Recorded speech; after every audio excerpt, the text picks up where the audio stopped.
Hello dear students, Tiwari academy में आप सभी लोगों का स्वागत है। और आज हम बात करेंगे एक्सरसाइज 14.3 के बारे में, जिसके अंदर हम बहुत सारी चीज़ें देखने वाले हैं कि प्रैक्टिकल ज्योमेट्री के अंदर किस तरीके से हम मेज़र करने वाले हैं लाइन सेगमेंट का। तो सबसे पहले हम बात करते हैं क्वेश्चन नंबर फर्स्ट के बारे में, जिसमें हमें दिया हुआ है draw any line segment P Q without measuring P Q. बिना पी क्यू को मेजर करे आपको इसकी एक कॉपी भी कंस्ट्रक्ट करनी है, राइट। तो सबसे पहले जो कंस्ट्रक्शंस की स्टेप्स हैं उनको भी मैं साइड बाय साइड लिखते जाऊंगा, ताकि चीज़ें आपको क्लियर होती जाएंगी कि फर्स्ट स्टेप में हमें क्या करना है, सेकंड स्टेप में क्या करना है, वो सारी चीज़ें आपको पता होनी चाहिए। तो सबसे पहले हमें दिया हुआ है given P Q whose length is not unknown, जिसके बारे में हमें पता नहीं है, वो चीज़ पहले ही हमें दी हुई है। तो हम यहाँ पे लिख सकते हैं गिवन पी क्यू, हमें पी क्यू के बारे में दिया हुआ है और जिसकी लेंथ हमें नहीं पता कि क्या है। हुज लेंथ आप यहाँ पे लिख सकते हैं हुज लेंथ, जो उसकी लेंथ है उसके बारे में हमें बिल्कुल भी आइडिया नहीं है। तो इज नॉट नोन, जिसके बारे में हमें बिल्कुल भी पता नहीं है। यानी कि आप ये कह सकते हैं कि पी क्यू के बारे में हमें ऑलरेडी दिया हुआ है, जिसकी लेंथ का हमें कोई भी पता नहीं है। तो आप इस तरीके से इसको मेंशन कर सकते हैं कि इसकी लेंथ जिसके बारे में हमें कुछ भी पता नहीं है वो है पी एंड क्यू।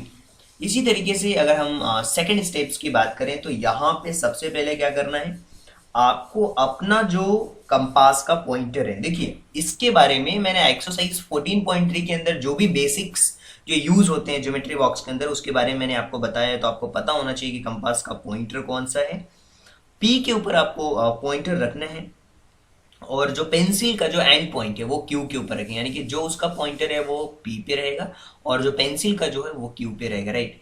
और इसके बाद जो पेंसिल का पॉइंट है आपने क्यू पे रख लिया और फिर हम ओपन करेंगे instrument, now gives a length of P Q. तो हमें वहां से पी क्यू की लेंथ मिलेगी, राइट। तो हम यहाँ पे लिख सकते हैं fix the compasses pointer. Second step में आपने किया क्या, फिक्स द कंपास पॉइंटर। जो हमारा कंपास है आप उसको लिख सकते हैं कंपासेस का जो पॉइंटर है, उस कंपास के पॉइंटर को आपने फिक्स कर दिया on point P and the pencil end on and the, जो आपकी पेंसिल का एंड है, पेंसिल एंड ऑन कहाँ पे, क्यू के ऊपर, राइट। यहां तक चीजें आपको समझ आ चुकी होंगी। फिर हम लिखेंगे the opening of the instrument now, the opening of the instrument now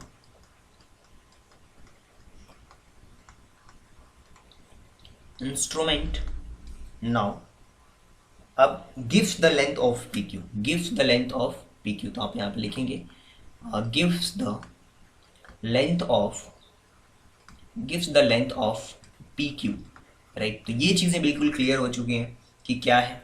अब जो थर्ड स्टेप है इसके बारे में हम समझने की कोशिश करते हैं कि जो थर्ड स्टेप है वो क्या दी हुई है और कैसे हम उसमें स्टेप्स को और हम बेटर तरीके से समझ सकते हैं। थर्ड स्टेप में आपको करना क्या है, आपको एक अलग से एक लाइन ड्रॉ करनी है जिसकी लेंथ के बारे में बिल्कुल भी पता नहीं है, वो होने वाली है हमारी एल। जिस एक अलग से हमने एक लेंथ ड्रॉ कर दी जिसकी लेंथ के बारे में हमें कोई आइडिया नहीं है, राइट। इसकी लेंथ के बारे में हमें कोई भी आइडिया नहीं है, एक लाइन हमने ड्रॉ कर ली एल। अब हमें इसके बारे में कोई भी आइडिया नहीं, तो हम यहाँ पे लिख सकते हैं ड्रॉ एनी लाइन एल। आप यहाँ पे लिखेंगे draw any line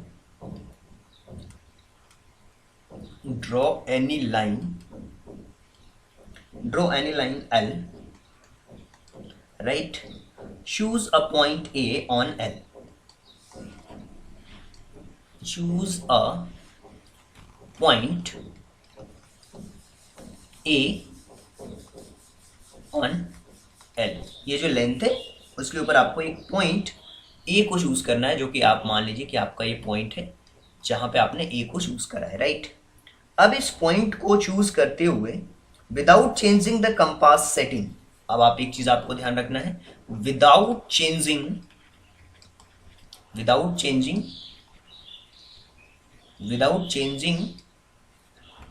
the compass setting, यानी कि जितना भी कंपास की सेटिंग्स हमने P से Q तक ली है, एक तरफ हमारा जो कंपास का पॉइंट था वो, और एक तरफ जो हमारा जो पेंसिल थी, पेंसिल का जो एंड पॉइंट था वो, इसमें हमें कोई भी चेंजेस नहीं करना। Without changing the position of compass, without changing the setting, compass setting, place the pointer on A, फिर उसी के पॉइंटर को, place the pointer on A, यानी कि आप कुछ इस तरीके से समझ सकते हैं। देखिए मैं एक अलग कलर से एक लाइन ड्रॉ करता हूँ, और ये मान लीजिए कि ये इसकी लेंथ आपको मिली होगी पी क्यू से, राइट। अब बिना बिना इसके बिना इसके कंपास की सेटिंग को चेंज करे आप ए से यहाँ तक आप इस पे रखोगे, राइट। जैसे आप इस पे रखोगे, आपको एक दूसरा पॉइंट जहाँ पे भी इसका एंड पॉइंट है, आप वहाँ पे बी रख दोगे, राइट। तो ये ए और बी इसी की लेंथ के बराबर हो जाएगा जितना कि पी क्यू आपको चाहिए, राइट। फिर आप वहाँ पे आर्क कट कर सकते हो, राइट, पेंसिल से। तो ये ए भी आपका बन के तैयार हो जाएगा। तो अब यहाँ से आपको क्या मिला, आपको यहाँ पे ये मिला कि draw an arc that cuts L, draw an arc that cuts L at the point, at a point B, उस पॉइंट को हम B कह सकते हैं, राइट। तो इस तरीके से हम कह सकते हैं कि hence AB is the copy of PQ, hence we can see, hence AB is the copy of PQ, PQ की कॉपी हमें मिल चुकी है, राइट। तो इस तरीके से आप देख सकते हैं PQ को, जो कि AB की कॉपी थी, हमने इस तरीके से आप इस क्वेश्चन को सॉल्व कर सकते हैं, राइट। तो ये था हमारा क्वेश्चन नंबर फर्स्ट। अब हम बात करेंगे सेकंड क्वेश्चन के बारे में, और उसको भी समझने की कोशिश करेंगे कि कैसे हम सेकंड क्वेश्चन को सॉल्व कर सकते हैं। तो चलिए बात करते हैं क्वेश्चन नंबर सेकंड के बारे में। और सेकंड क्वेश्चन के अंदर भी कुछ इसी तरीके से चीज़ें दी हुई हैं, और यहाँ भी हमें कुछ इसी तरीके से अपनी अप्रोच को रखनी है ताकि हम इस क्वेश्चन को ईजिली सॉल्व कर पाएँ, राइट। तो ये हमारा question number second. Step by step इस क्वेश्चन को भी हम सॉल्व करने वाले हैं। बट इसके अंदर क्या दिया हुआ, सबसे पहले आप समझते हैं। गिवन सम लाइन सेगमेंट, ये लाइन सेगमेंट हमें दिया हुआ है A B, whose length you do not know, जिसकी लेंथ के बारे में हमें नहीं पता। कंस्ट्रक्ट करना है P Q such that the length of P Q is twice of A B के ट्वाइस होना चाहिए। बिल्कुल हम वैसे ही करने वाले हैं। सबसे पहले तो इसके स्टेप्स में जो चीज़ें हैं उन्हें हम सबसे पहले लिखने वाले हैं। वो क्या, सबसे पहली चीज़ हम ये लिखेंगे कि हमें गिवन है ए बी, जिसकी लेंथ के बारे में हमें कोई आइडिया नहीं है।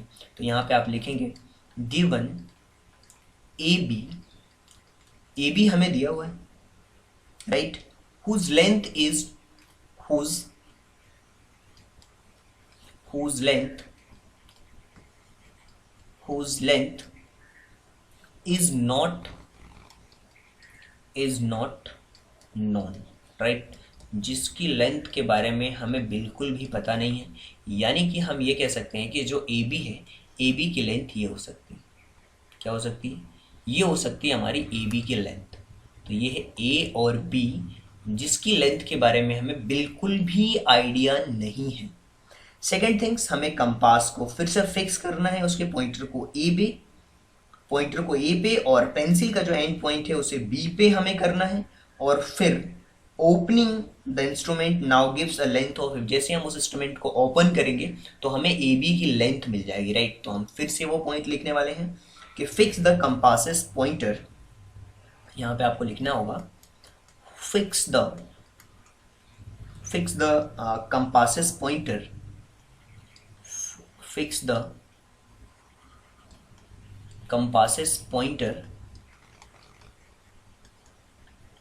एंड ऑन ए के ऊपर आपने फिक्स कर दिया ये कंपास का पॉइंटर। जैसे मान लीजिए कि आप, ये है कंपास का पॉइंटर जिसमें हमने फिक्स कर दिया, राइट, ए पे, on A, and the pencil end on B, and the pencil end on B. तो ये पेंसिल एंड को हमने बी पे रख दिया। The opening of the instrument, यहां पे आपको लिखना होगा द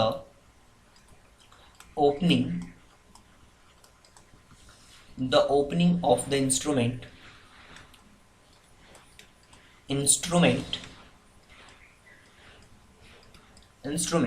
जैसे हम उसे ओपन करेंगे, नाउ गिव्स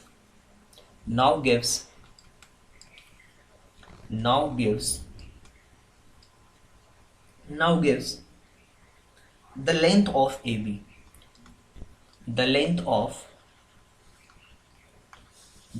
of AB, ये हमें इसकी लेंथ मिल चुकी है जब हमने जो कंपास का जो पॉइंटर था ए पे फिक्स किया और जो पेंसिल का एंड था उसको बी पे, उसको जैसे ही ओपन किया हमें ए बी की लेंथ मिल गई, यानी कि ए बी की लेंथ तो मिल चुकी है। अब हम तीसरी स्टेप में एक लेंथ ड्रॉ करने वाले हैं एल, एक लाइन ड्रॉ करने वाले हैं हम एल, एक लाइन हम ड्रॉ करने वाले हैं एल, और वो लाइन हमारी होगी कुछ इस तरीके की। वो लाइन हमारी होगी जो हम ड्रॉ करने वाले हैं वो इस तरीके की लाइन हम ड्रॉ करेंगे, ए एल लाइन, राइट। जैसे ही हमने इस लाइन को ड्रॉ किया एल, उसके बाद अब हम एक इस लाइन पे पॉइंट रखेंगे पी एल के ऊपर, विदाउट, हमें यहाँ पे एक पॉइंट रखना होगा पी, और इस पॉइंट पे जो भी हमने लेंथ ली है, हमने लेंथ ए बी की ली है, हमने लेंथ ए बी की लेंथ ली हुई है, तो ए से बी की जो लेंथ थी ये थी हमारी कंप्लीटली, राइट। इस लेंथ के बराबर पी से लेकर के यहाँ तक एक हम रखेंगे बिना चेंज किए, राइट। और फिर place the pointer on P, draw an arc on L R, यहाँ पे सबसे पहले हम आर पे, यहाँ पे जो उसका आर्क होगा वो आर का आर्क होगा, राइट, ये होगा आर का, तो हम इसको आर देंगे। ठीक इसी तरीके से now place a pointer on R, अब हम फिर आर पे अपने पॉइंटर को रखेंगे और वहां से जो हमने ए बी की लेंथ मेजर करी है, इस बार हमारा पॉइंटर आर पे होगा और जो ए बी की लेंथ हमने मेजर करी है इसके बराबर आर से होगा, ये जो लेंथ होगा, यानी कि ये जो आपको चीज दिख रही है जो ए बी के इक्वल में है वो है आपने जब अपने कंपास के पॉइंटर को ए पे रखा था, उसके बाद बी पे रखा था आपने पेंसिल का एंड पॉइंट, तो ये आपको इसकी लेंथ इसके बराबर मिली थी। और यहाँ पे आप लिखेंगे पी आर के बाद से क्यू, तो ये आपका होने वाला है पॉइंट क्यू, ये पॉइंट होगा आपका क्यू पॉइंट होने वाला है, राइट। तो आप कह सकते हैं कि ये ए बी के बराबर पी आर भी है और आर क्यू भी, ये इसका ट्वाइस बन चुका है यहाँ पे, विदाउट चेंजिंग कंपास सेटिंग, बिना कंपास की सेटिंग को चेंज किए आप अनदर एक और कट लगाओगे क्यू के ऊपर, तो ये पी आर और आर क्यू दोनों ही इक्वल होंगे। तो हम कह सकते हैं कि P Q is required line segment, जो पी क्यू वो रिक्वायर्ड लाइन सेगमेंट है जो ए बी के ट्वाइस है, ए बी के ट्वाइस यानी कि पी आर और आर क्यू दोनों है। तो अब जो भी चीजें हमने करी है इस स्टेप्स में, जो चीजें हमसे क्वेश्चन में पूछ रही थी वो सारी चीजें हमने कर ली। अब हम उन सारे स्टेप्स को लिखने वाले हैं जो हमने अभी तक परफॉर्म किए। तो चलिए, हमने थर्ड स्टेप में क्या परफॉर्म किया, हमने थर्ड स्टेप में परफॉर्म किया ड्रॉ एनी लाइन, हमने एक लाइन ड्रॉ करी, हम यहाँ पे लिख सकते हैं ड्रॉ एनी लाइन, आप यहाँ पे लिख सकते हैं draw any line, draw any line, draw any line L. फिर हमने क्या किया, choose a point P on L, choose a point P on L, L के ऊपर हमने उस पॉइंट को चूज किया था और पुट किया था, right. Without changing the compass setting, यहां पे हम लिखेंगे without changing a compass setting,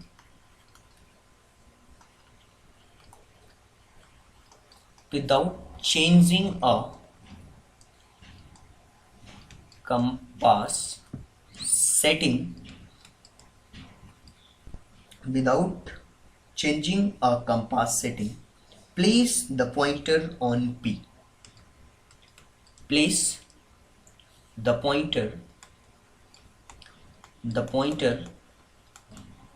on P, right। इसको हमने रख लिया। Draw an arc that cuts, 4 point में हमने क्या लिखा, हमने यहां से draw an arc that cuts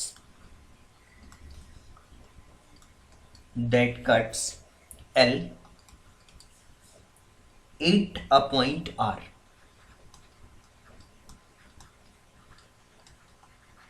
At a point R. अब हमने उसको लिख लिया at a point R, right? Now place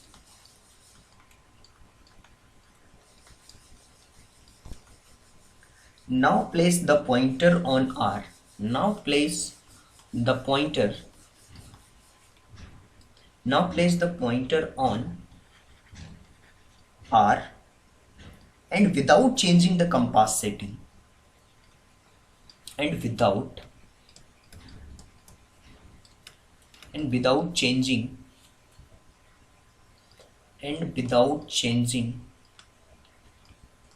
a compass setting, changing a compass setting, draw another arc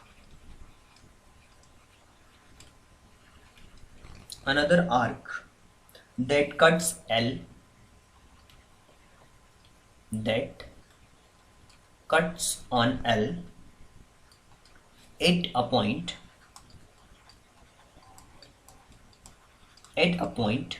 Q. So इस तरीके से हम कह सकते हैं hence we can say that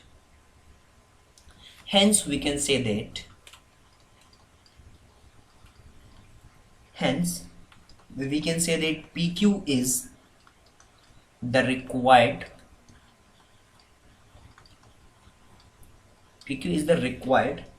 line segment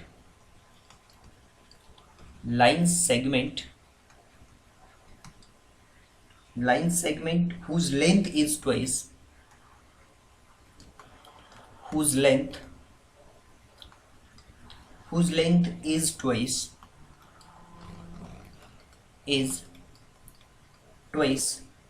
that of AB, जो कि AB के ट्वाइस है।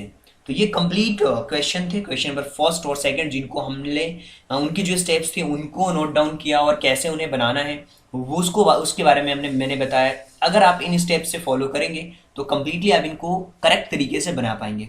सो उम्मीद करता हूँ डियर फ्रेंड्स कि ये जो एक्सरसाइज है जिसके अंदर हमने फर्स्ट और सेकंड क्वेश्चंस को कंप्लीटली सॉल्व किया और एक्सरसाइज 4.3 को हमने समझा, तो उम्मीद करता हूँ कि ये एक्सरसाइज आप सभी लोगों को बहुत अच्छी तरीके से समझ आई होगी।